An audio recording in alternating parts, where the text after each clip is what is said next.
in my own, client portfolio, we work with, and one of my clients, for example, his name is Eugene. He's from Propnex. And when he came to see me, back then he was a musician. He was a music teacher, running his own music school. And after he came on board as a client, we begin. Of course, he gave us the mandate to say that, hey, Master David, I'd like you to help me to achieve a successful career in real estate. So since then, he has been on a 5.5 year journey with Imperial Harvest, and he has been a 5 times Propnex millionaire. So that means he achieved 5 consecutive titles of millionaire in Propnex since his first year with Propnex.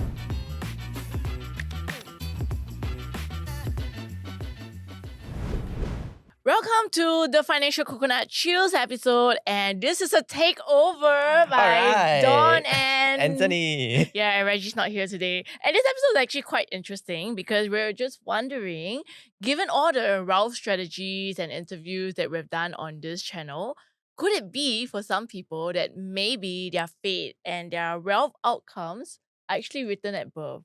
Could that be a ceiling? Or maybe like sometimes you can't control everything, right? So, And like some people say, hey, I keep trying, but I don't succeed. Is it me or is it something else? So to help us unpack this, we have a very unique guest on the show. His name is Grandmaster David.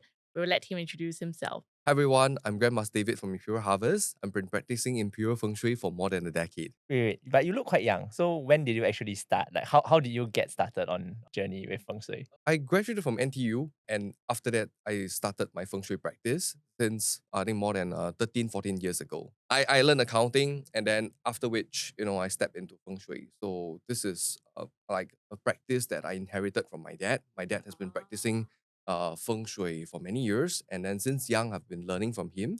So that's how I started my interest, or rather sparked my interest in Feng Shui. I learned Feng Shui since 7 years old.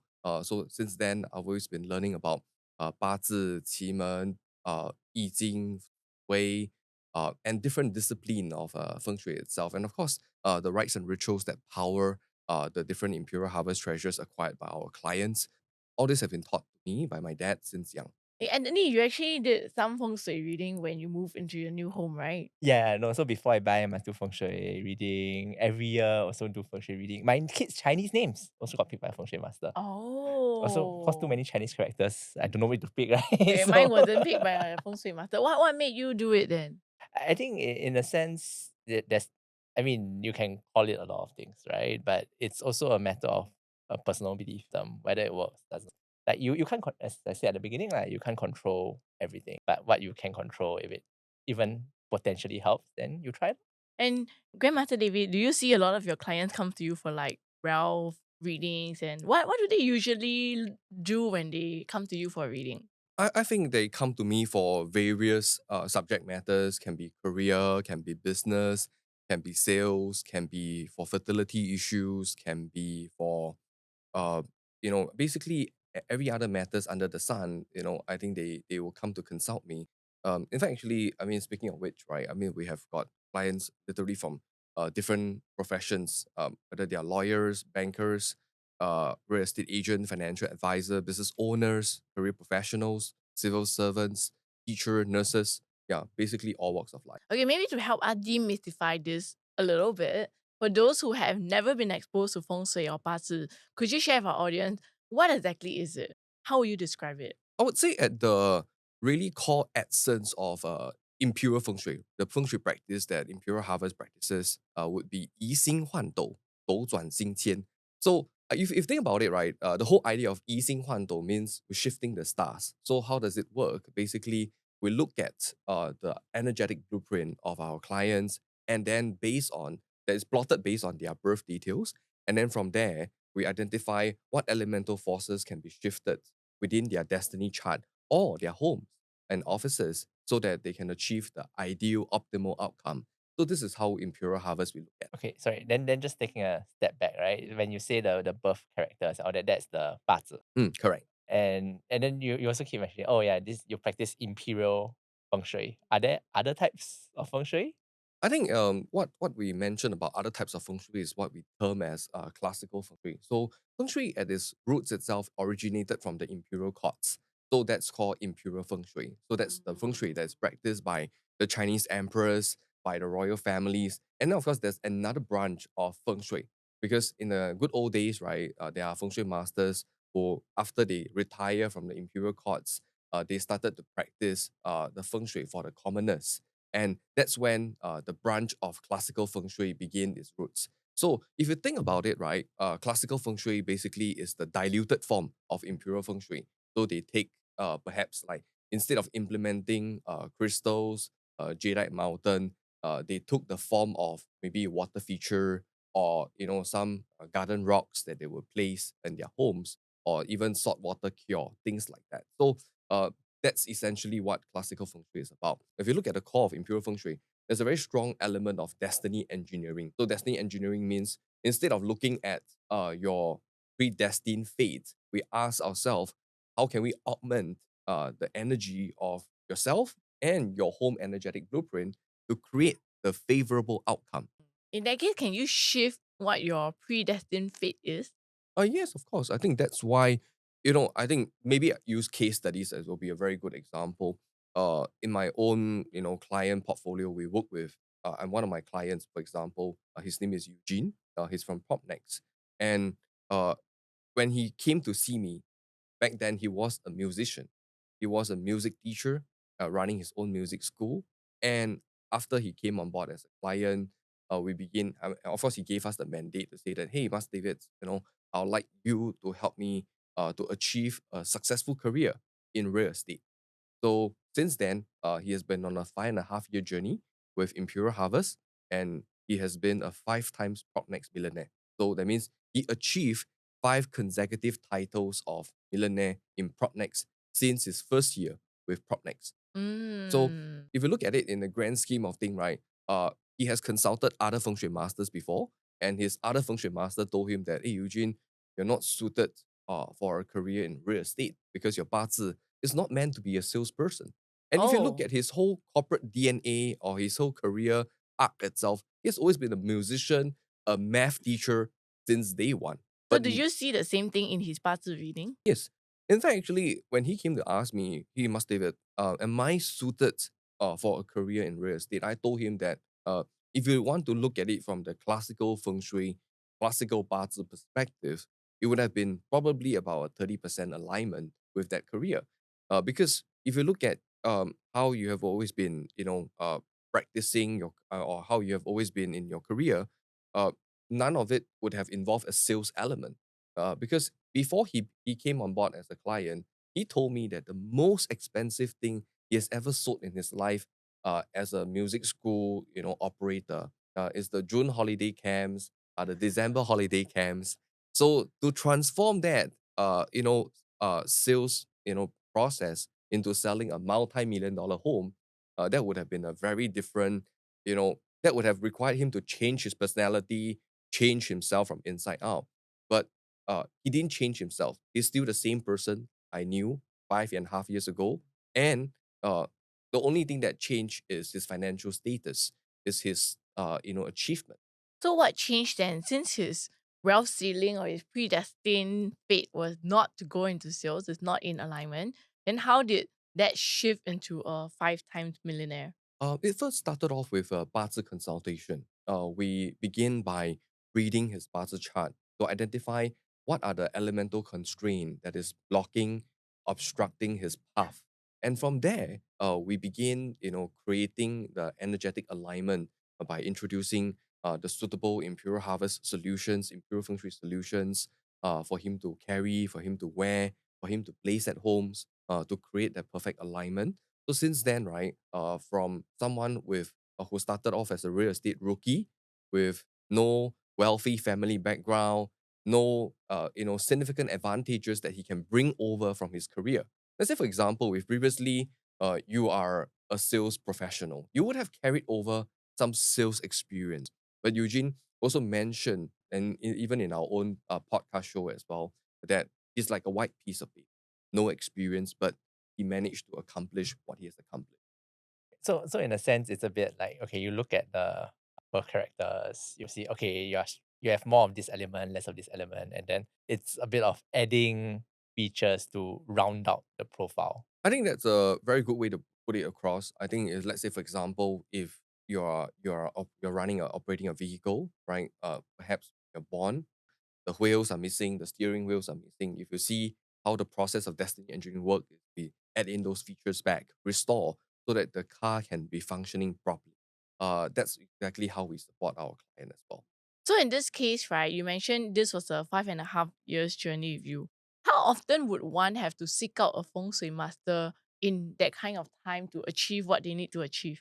I think for Eugene, during his initial 2 years, with us, where we are carefully supporting him, is usually every 3 to 6 months, we'll initiate this conversation with him. In fact, actually, what differentiates Imperial Harvest from the rest of the Feng Shui Master is that we take on a more proactive approach. So we reach out to our clients regularly. Every 3 to 6 months, you will hear from our concierge service team, where we will engage our client to schedule conversations, to understand about their progress, and also how we can support them. So when you begin a journey with Imperial Harvest, it's not like a one-off thing; it's a lifelong journey.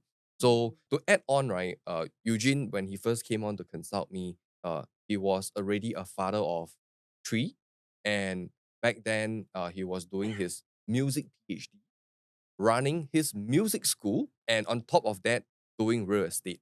So you can see how the odds are really stacked against him. And for him to go on to become a first year Prop Next Millionaire is already an incredible feat. And for him to repeat that feat 5 times and each year getting faster. So in his first year, in 2022, as a first year Prop Next year, he took 12 months. Second year, 2023, took 11 months. Then 2024, he took 8 months.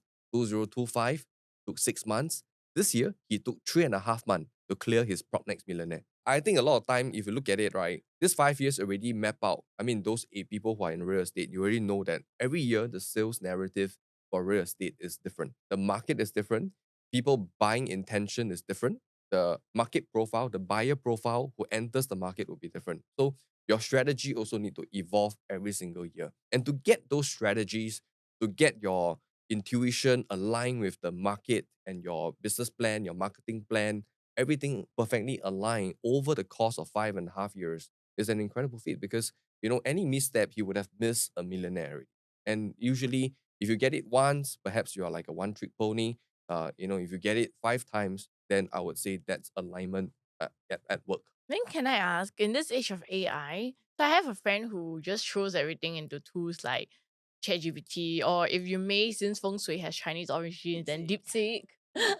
So what's the difference between someone who just puts in their birth info into DeepSeek and asking for a parts reading? What do you even look at for a parts reading? What's the required elements first?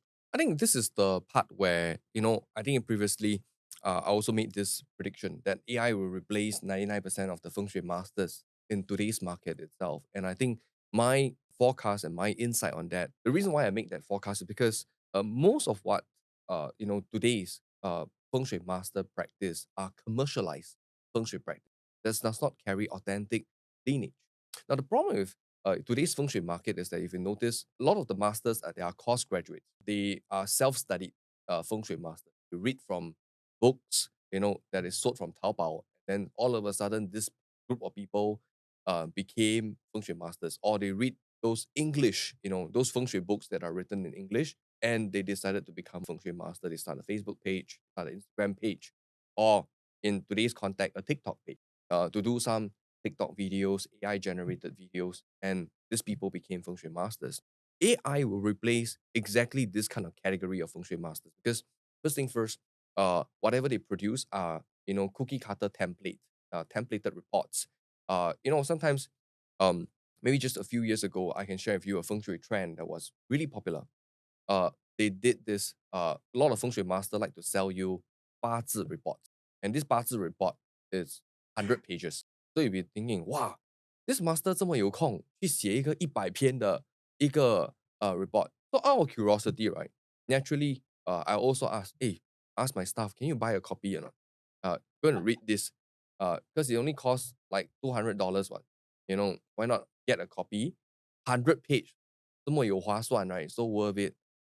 Can get a 八字 report. So I read, it's utter rubbish. It's all templates. Oh, you're a Jiawood. Oh, you're a Bing fire. What is your favorable element and things like that. actually this kind of AI generated reports or are really worthless because you don't gain any insights and you cannot count on them to make decisions. And maybe to give you a perspective, what the real thing is about. Now, when you read your 八字, what you want to understand is beyond just your strength and weaknesses, beyond the opportunities and threats. Now, what we call the SWOT analysis. I mean, some people like to make a very hype word, right? Wow, I'm going to do a SWOT analysis on your 八字. What you really want to understand is what exactly the elemental forces that are truly shaping your path and why sometimes you encounter certain repeated patterns in your life itself. And through that understanding, you will be able to understand how exactly this energetic blueprint has been shaping some of these outcomes in your life subconsciously without yourself knowing. Like sometimes you realize that, hey, over the course of your life, in the last 30, 40 years, you realize that there's certain repeated pattern that keep on happening to you. Somehow or rather, at this certain junction in your life, you'll be triggered to make certain decisions, triggered to make certain moves, triggered to do certain things. And once you understand this at the deepest level, you will know exactly what elemental forces you need to shift to make things work for you. So that's how Imperial Harvest we do. That's why people say that, hey, can AI replace feng shui? Yes. 99% of this commercialized feng shui practice will be eradicated. And I believe in that. Because DeepSeek can already do a very thorough reading.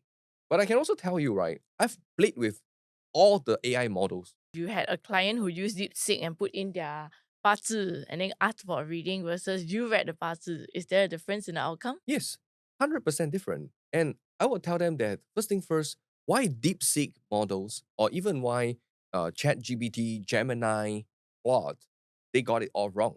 Because when my father taught me 八字 feng shui, all this, first thing first, you must understand the classical texts, they will never ever, tell you everything. Even if you go back and read the original books of 八字, 滴天髓, 穷通宝剑, 三命通会, none of it will tell you explicitly, clearly, logically how 八字 works. Because these authors, they have this bad practice from the 老祖宗, 就是留一手.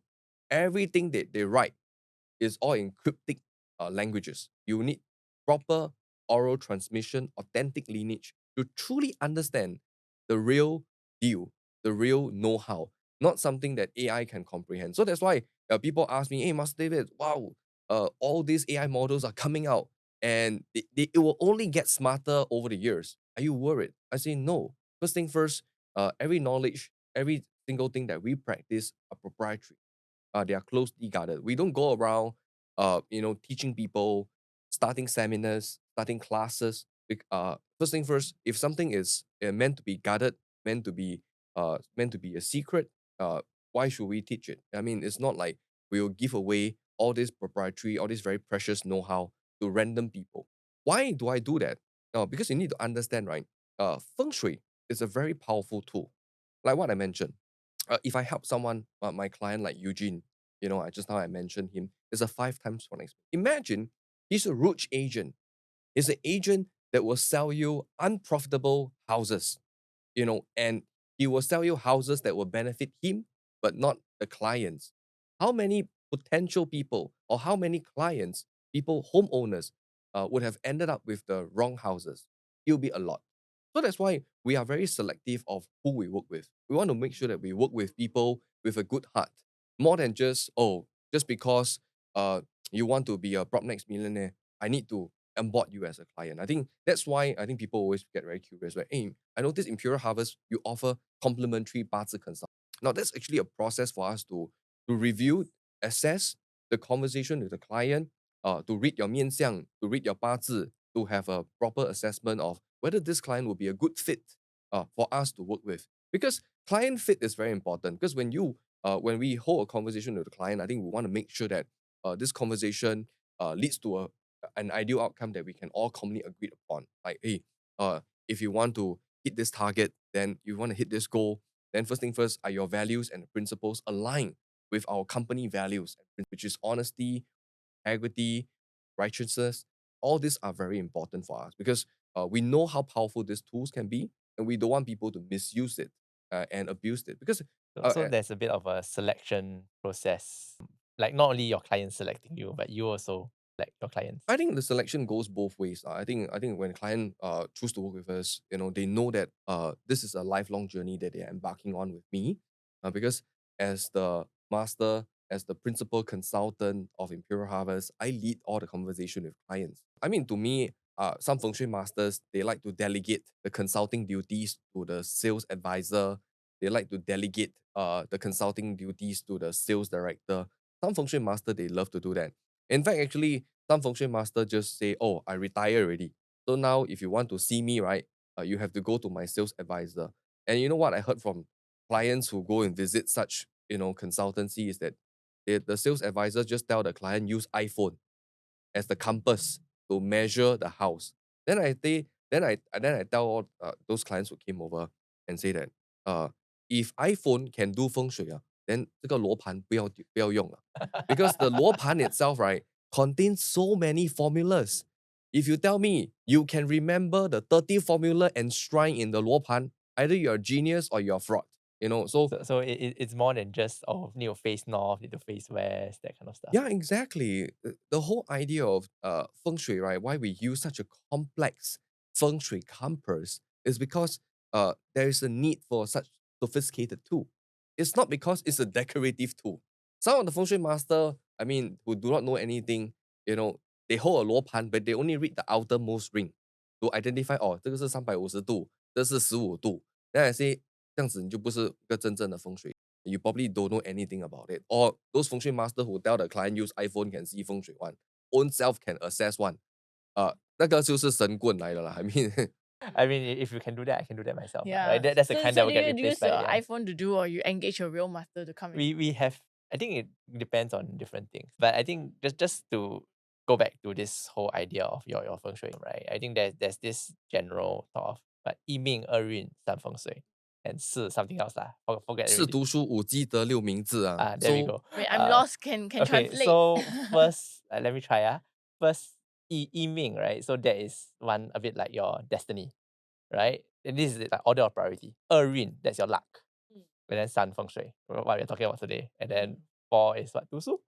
四读书五 Which 积 is to 德 study. Yeah, 读书 is study. 五 Okay. 积德, I guess that's karma and doing good. accumulating good karma. Yeah. Okay. Then I think the rest never mind lah. Too low in priority. Right? But- 第六是名字 oh, the name. Okay. Oh, the good. name. Yeah. Oh, that actually don't really need. The name is Yeah, number no, 6, no, they it's- don't it's- really it's not need. Okay, important, maybe I yeah. just share with you a Yeah. funny story, right? Because a few years ago, I consulted this mining property tycoon. So why he left such a deep impression? Because his English name is called Rock Chen. So guess his Chinese name. 他的中文名就叫陈石头。哦，头，这个头。Yes, 他叫陈石头。So and why his mom gave this name to him, right? Is because back then during the 1960s, a lot of people were born in China. Most of the infants they don't make it past like 3 years old, 4 years old because due to very poor health condition, right? So, I think also the tragic thing happened to him is that I think his brothers and sisters before him got a few passed away. So that's why the mom decided to say, okay, 给你一个最硬的名字啦，就叫你石头啦。 So the rock will Hardiest name. survive in any Yes. condition. Yeah, he not only survived, but he thrived and he flourished. Okay. Oh, So interesting. name was also there. But just to go back, like in that hierarchy, why would we look at feng shui? Like, can we affect the destiny or the luck or anything But else? if in that hierarchy that you just taught me, I know of a lot of friends who have changed their names. I didn't even realize it was like the 6th priority. So you were saying that feng shui is the 3rd priority, right? I think You just answered the question. every little bit helps. And then in this case, if someone is willing to change their name, then that person would most likely be willing to also go and use feng shui to. Correct. things, But right? then I mean, if you cannot affect your destiny or you cannot affect your luck, then or if your luck cycle plays a bigger role, then maybe that's more important. But you can affect your karma, which you said was Yes, number 5. Number 5, yes, and number 4 is study, as all Chinese should. so yeah, maybe I think that. just to add on that name itself, I think I want to catch on this name factor. So we did a name change for a client. It's for a child. So actually, before your child turns 7 years old, changing the name helps. In fact, actually, my client came to see me because so I got two cases. Because I seldom provide this service. It's only limited to children. So one, this child got global development order. So basically, he has developmental issues. So what happened to him is that I changed his name and then we did the blessing ritual for him. And now he's 7 years old. He can go to a normal primary school. When he first came to consult me, he was 4 years old, 5 years old. Back then, he don't like to speak a lot. And there was a lot of developmental delays. And then after that, the mom came to sought help because the mom is my existing client. Saying that, hey, actually, master, one issue that we thought we have exhausted all the medical means and we decided to come forward. And then after that, I changed the name. So 3 years on, right, the child can now go to a normal primary school and enjoy, or maybe you should not call it normal primary school, go to the Yeah, the mainstream, Yeah, mainstream the, lah. the mainstream typical primary path school, lah. a Yeah, typical path, and the parents are so happy. It sounds like my eldest kid also a bit of delay when was in the earlier stages, but I didn't do anything. Not that I didn't do anything. I didn't change his name. I didn't consult Feng Shui master. What I did was to spend more time with him. So I am the one who made him into the Yes. mainstream school. So that's number four four lah. to Su. Ah, there we go. Ah. So another case study is that basically this child also at 2 years old, he also couldn't really speak, like cannot talk. So I mean, those people who are parents, actually there are certain development milestones that you want your child to hit. So and I think about 2.5 years old, the child still couldn't speak. And then as soon as we changed the name, within that few days, that was also So the another name was like blocking something. basically, it was a terrible name, lah. It was like, it was also given, but another feng shui master who didn't really know how to, give children proper names. So we changed that. We did a prayer ritual, for him, and he managed. So I think back to that topic, right? 一命二运三风水. So I think first thing first, intervention should always start with Ming first. So a lot of time when we read 八字 chart, we always begin by reading the natal chart. And then after that, we will read the luck cycle. Okay, what's the natal chart? Okay, so to give you a perspective, everybody's when you read your 八字 itself, right? 八字 is made of 8 characters, plotted based on your year, your month, your day, and your time of birth. So when we plot your 八字 itself, what we are looking at is your natal chart. So natal chart is permanent; it does not change, right? So that's why that's Ming. So intervention at its highest level should always happen at the Ming level. So that means instead of us doing the feng shui on the luck, right, or even the house, should always start from your individual 八字 chart. Now, why is that so important? Now, to give you a perspective, if you change the feng shui of the house without changing your Ming, without changing your Yun, then you are doing the third priority. Not saying that it's not going to work, but of course, if you want the best outcome, the most optimal outcome, it always starts off from your natal chart. So in a sense, like let's say you do the feng shui of a house to put something here, put something there, that sort of thing. It's meant in conjunction with the natal chart of whoever lives in the house. More than that, usually when we do personal feng shui, we will prescribe like feng shui solutions for the client to wear to enhance, adjust, and augment the elemental alignment so that they can achieve the outcome itself. So that's what natal chart, augmentation always begin. So a lot of time, before even talk about luck cycle and everything else, usually we focus on the person's natal parts. Now, why is that so important? Because if let's say, for example, the person tried to change your luck cycle, right? It means the solution they prescribe to you is annual. Not that it's not effective, but it expires year after year, right? So when we do luck cycle, prescription itself, I find that that is maybe I would say that's less effective compared to us focusing on your natal chart. When we focus on your natal chart, it always starts from the foundation.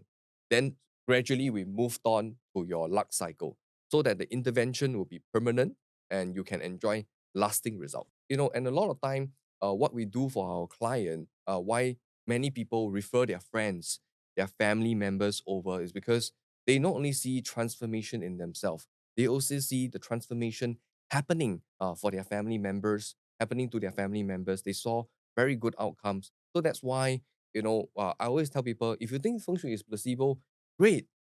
It applies to maybe other feng shui masters who teaches their client law of attraction.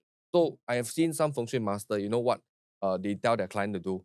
They tell the client to practice writing, I'm happy, I'm wealthy, I'm successful with their left hand and right hand.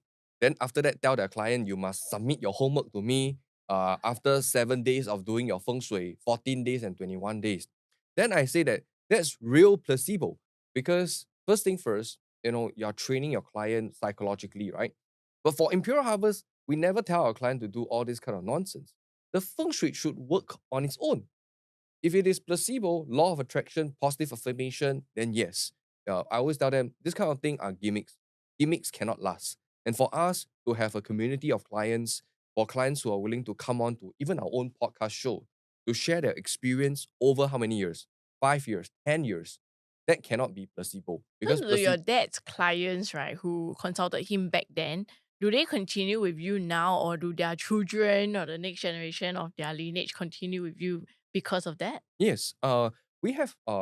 We have client. The reason why our company, tagline is prospering every generation is exactly precisely because the feng shui that we practice, it's something that carries on through generation, and a lot of time that also means that it's not something like a one-off thing. It also produces lasting result. In fact, to give you a perspective, even my client own children they also come and consult me because some of them 我是看着他们长大的. So like literally, I see them as a teenager, and then now they are starting to go to work, and they also come and consult me for their career matters, for their relationship matters as well. So that's why I think if you see right, when the feng shui is done correctly, it's not just something that is a one-off engagement. Of course, there are other feng shui master that focus on the hit and run kind of relationship, but not Imperial Harvest because we always believe that a good long-term relationship, with our client sets the foundation for future success. But for consumer, it's hard, right? Like, how do we know who is the real deal and who is not? Like, how do you choose which feng shui master to go to for your house and then your kid's name? Was it the same? Was it different? They were the same actually. I mean, we have used two maybe, but I would say that I think sometimes it's comfort level, right? Like from a consumer perspective, it's a bit of a comfort level, right? You must feel like you're comfortable with whoever's talking to you. Like I've had friends who go to a feng shui, and this is a friend who's Oxford educated, high flying in her career, but a bit of obstacles lah. So go and then the feng shui master said, "Oh yeah, your element chart got a lot of I don't know which element. You are well suited to careers in water, right? High in water. So why don't you go sell tau hui? Huh? Like go sell soy milk." Right? It's like, huh? Wait, Hello, your friend Oxford went to Oxford work at MNCs all her career. Then, oh no, you go sell soy milk. So I think it's a bit of a comfort so thing, his right? soy milk got sell out. Of course not lah. I mean, she obviously did not take the advice because it's Oh, a he little didn't bit take the silly. advice, okay. Who would, right? Like tell you, would you? No, you wouldn't. So I feel like it's a bit of that comfort level thing. Like, I think yeah, maybe I can chip in on this, right? This is also why we get a lot of clients from such classical feng shui masters as well, because um I think first thing first, many of these masters who do not have proper lineage, they tend to apply advice or they tend to take that advice or give advice to clients on a very surface level. Just because your 八字 auspicious element is water, does it mean that you must go shipping, marine, or sell Tao Hui? Doesn't make sense at all. Now, you must understand that the context of 八字, right, was developed more than 1,000 years ago. And back then, the social economic structure uh, of the imperial China or the ancient China was so drastically different from the modern society. 1,000 years ago, there was no such thing as content creator, influencers, or even YouTuber. But 1,000 years later, these are real career that actually make money and can support life. 1,000 years ago, there was no AI. 1,000 years later, this has become an emerging trend. And that's why I think people who learn history, they will know that it's very important that you learn not only the rules, the principles, but you also must understand how to apply that in modern day context. Very naturally, a lot of time when my client come to see, why I focus a lot on their goals, their chart, and identifying the elemental constraint that is stopping them from achieving the outcome. That's exactly why we do what we do because of examples cited by him. Because when he cited that example, what he's saying is that some feng shui master, they just tell you, 你八字属火, you must go and sell candles, must go and sell fire, maybe lighting products. To me, that doesn't make sense. Yeah, I think you need to find the right person who catches up with the times. Let's put it that way. Earlier in our conversation, you mentioned feng shui, 八字, and 奇门. So what is 奇门? Okay, so at Imperial Harvest, we use a multitude of tools to support our clients because, like what we mentioned, when you begin a journey with Imperial Harvest, it's more than just acquiring like feng shui treasures, feng shui solutions. It also comes with a suite of lifelong customer service support as well. So when we mention 八字, feng shui, 易经, 奇门, and rites and rituals that we deploy to support our client, 奇门 is one of the divination tools that we use to advise our client. So, for example, recently I invited my client Xavier to be on our podcast to share his experience. So Xavier shared with me that previously Master David, had this consultation with me. I wanted to do a collaboration with a big brand, and then so I did a divination for Xavier back then, and Xavier say, no lah, Master, I think this is a very good opportunity. I want to do it. Even though the divination says cannot, I decided to pursue that activity, pursue that deal. So what happened to that was that it turned out very badly. He suffered some losses, uh, and that was when he realized that hey, actually such divination tools are very powerful because you can use that to divine and understand, what are the possible outcomes that would come from that particular activity alone. So a lot of time when clients have certain major decisions, whether is it a business collaboration, whether is it launching any businesses or starting a new career, we use a suite of metaphysics tools to support them in decision making. So this is also comes along with our client journey as well. So that's why I think people always wonder, hey, how come Imperial Harvest got so many clients coming forward to share the experience? That's exactly why that happens because when the support comes, they find it useful, they find that has guided them, given them a lot of insights. That's how they become our clients. So not only the Ming and the Rin that you can change, but also if there's specific kind of instances, it can be whether this works in the context of your 八字 and your feng shui. That's a lot of things. Actually, it sounds like a knowledge thing also because if you are going to make a decision but you don't know the range of possible outcomes, but then the divination tells you what a range of possible outcomes. I But I mean, like your whole this thing that you just said. yeah, I think I sometimes, and maybe this is more personal to me, right? I feel like a lot of it is, you can try something, it can work out, it cannot work out. Sometimes you can be lucky, unlucky. And what feng shui or what a lot of these things are, whether if you go to pray, right, on it in a temple, at a church, whichever, that's all to give you a bit more guidance, right? To me, this falls within the realm of, I don't know what I don't know. Whether whatever your belief system is, your belief system provides a bit of guidance towards what you should do, right? And whether that's feng shui, whether that's religion, whether that's other superstition. Speaking of religion, so you mentioned earlier on some of the tools includes rites, rituals, blessings, but for some people who are very spiritual in their specific religion that is in contrast to feng shui, then how do you see them resolving this conflict or how would you advise Do them? they even come to you in the first Yeah, place? would they even come? Oh, I think maybe to share with you, right? We have clients who come from different, walks of life, different religion, faith. In fact, some of our clients are Muslims. Some of our clients are I was Catholics. gonna ask, would a Christian, Muslim, Catholic go and do feng shui? Especially because the Muslim, they're Malay, they don't even have Chinese roots. Would they seek out feng shui masters? Oh, actually, we have a thriving practice in Indonesia. So, I mean, Wait, Indo-Chinese or Indo-Malays? Indo-Malays. In fact, actually, if you want to count, we have easily more than 300 clients from Indonesia, and most of them are Indonesian Malays. So you'd be That's so surprised, cool. right? So, and a lot of times, even Malays, they are open to feng shui because they see that as a strategic tool, as an advantage they can add to their career, to their business, to their sales. So what's stopping you? So if you see that as a strategic tool, as an advantage that you want to gain over your competitors, uh, why not do it? So a lot of time, I think my client, I think one of my client who's an ERA millionaire, his name is Donovan Tan. He also put it across very plainly. This is just an advantage. I can add on to myself. Doesn't matter. No, I think there's different types of religiosity as well, right? Like I know some Catholics who cannot step into a house with, you have an altar for your ancestors, that kind of thing. They just go, no, I cannot pray to that because that's praying to a false god. Right. And whereas there'll be other Christians or denominations of Christians who go, yes, that's okay. So, like there's even for religious people, I guess there's also range. So you haven't really had very intensely, deeply religious clients come to you. I think these days people are practical. I think a lot of our clients, especially they come through words of mouth. So therefore, we had less of this kind of so-called objections or hesitations or perhaps things that would stop them from coming because most of our clients anyway they come from referral. So more than 50%, if you want to put a number to that, comes through word of mouth, comes through referral.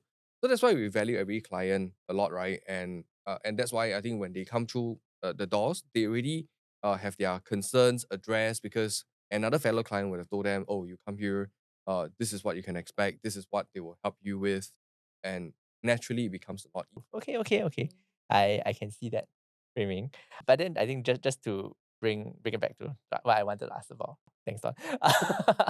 About luck cycles, right? How does that work in kind of this concept of feng shui? If you think about it, Ming is like the car that you're driving. Luck is like the roads that you're traveling on. Sometimes you may be born with a very good Ming, 很好的一个命格, very talented, very smart, and wow, someone with uh, special gift. But if you encounter certain bad luck cycles stacked against you during your initial years or during some of your prime golden years, then you may face a lot of challenges. So that's why it's very important to understand both aspects, both the Ming and the Yun, to know how they can work in sync and help you achieve the outcome. In a sense, I mean, going back to that hierarchy you were talking about, it's not really one and then two and then three. It's all how everything, whether that's name, whether that's karma, whether that's all of that, they can all work together.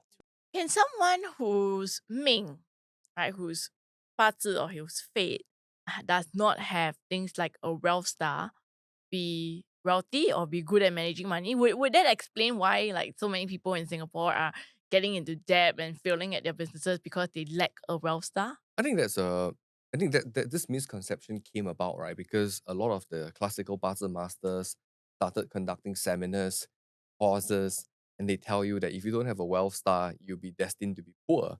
That's not true. That's false. Uh, if you want to add an example, Steve Jobs has no wealth star.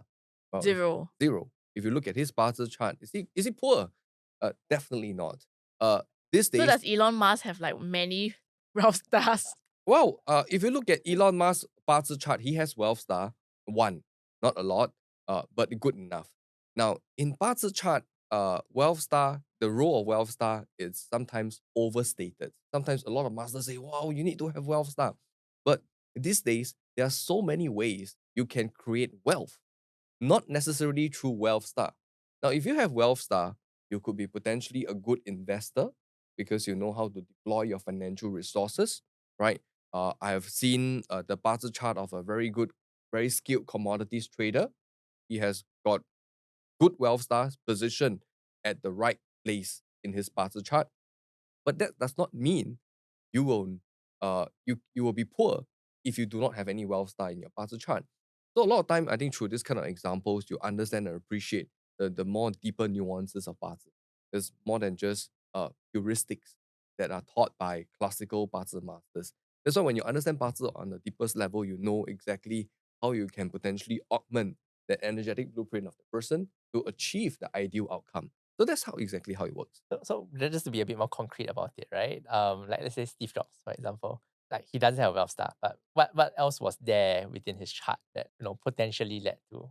Well, he has other very, very auspicious stars positioned within his Bazi chart, like the resource, like the output stars, that enable him to leverage on his creativity, his innovation, his drive, and his obsession with details and perfection, and turn that into, a lot of wonderful products that are used by billions of people around the world. So a lot of time, right, I think there's a few factors that are also in place as well, like being born in the right country. Now, if you put Steve Jobs in Zimbabwe, probably he will be one of the very successful entrepreneur, but not at that scale. But also being born in the right country, in the right city, in a place of innovation, that also gave him the chance. Then maybe also the luck cycle when he started out, stuff like that. And also the trends as well. Back then, I think if you look at it, a lot of time, right? We always believe in 时势造英雄. That means what that means is that if you're being born in the right time, it gives you the opportunity to create wealth. Like if you wanted to create wealth through crypto, right? And you're born and also have access to crypto only now, probably you missed the boat, right? But if you catch on 10 years ago, 12 years ago, yeah, you'll be phenomenally wealthy. So I think that's why I think a lot of time, whether you have affinity with that particular sector that is emerging, thriving, and whether your luck cycle, your Bazi chart allows you to catch us on that is also very important. Like for example, if you start TikTok live stream, maybe 2 years ago, wow, 3 years ago, now you're sitting on a gold mine because that has become one of the most dominant way of selling online, right? And if you miss that wave, perhaps you only found TikTok live 5 years from now, probably you already missed the boat. So this is why I think it's so important, right? That people, I think, let's say when they find themselves with the right energy aligned for their Bazi chart, for their Feng Shui, for their luck cycle, they tend to find the right trend, and they tend to get themselves aligned with the right opportunity at the right place with the right people.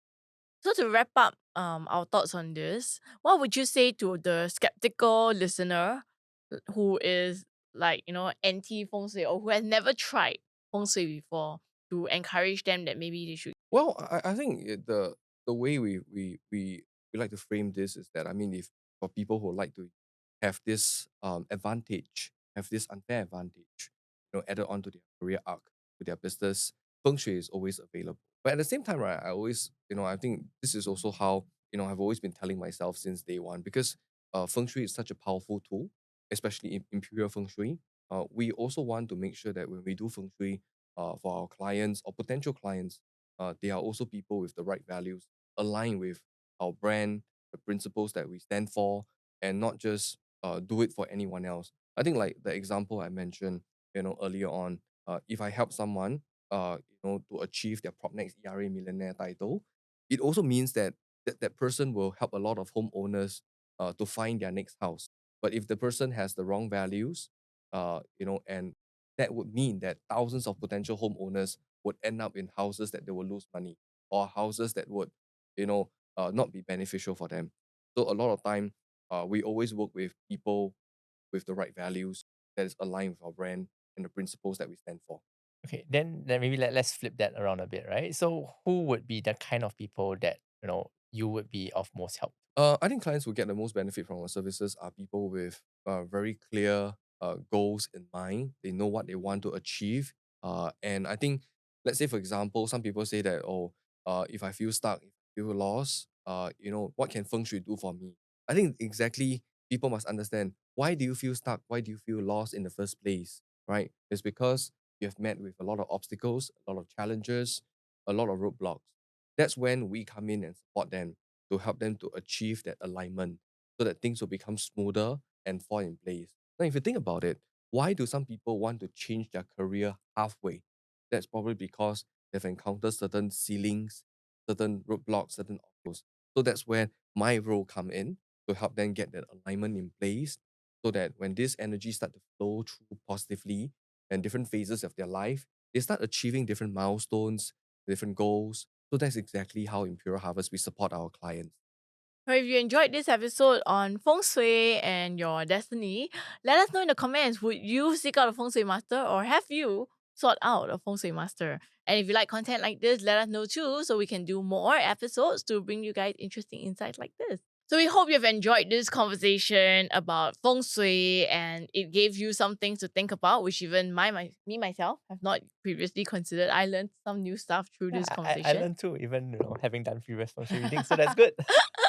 And let us know in the comments if you would like to, if you have ever done Feng Shui, if you believe in it, or if you would seek out a Feng Shui master for your own decisions and anything that you're encountering in life. And for those of you who are wondering where to find Grandmaster David, can you let them know how can they find you? You can find us on our Instagram page, Facebook page, TikTok page, or YouTube page, titled Imperial Harvest. Oh wow, you guys are everywhere. Okay, I guess that makes it Very, easy. very modern feng shui. Yeah, very modern. All right, we'll see you guys in the next episode on The Financial Coconut. Bye. Bye.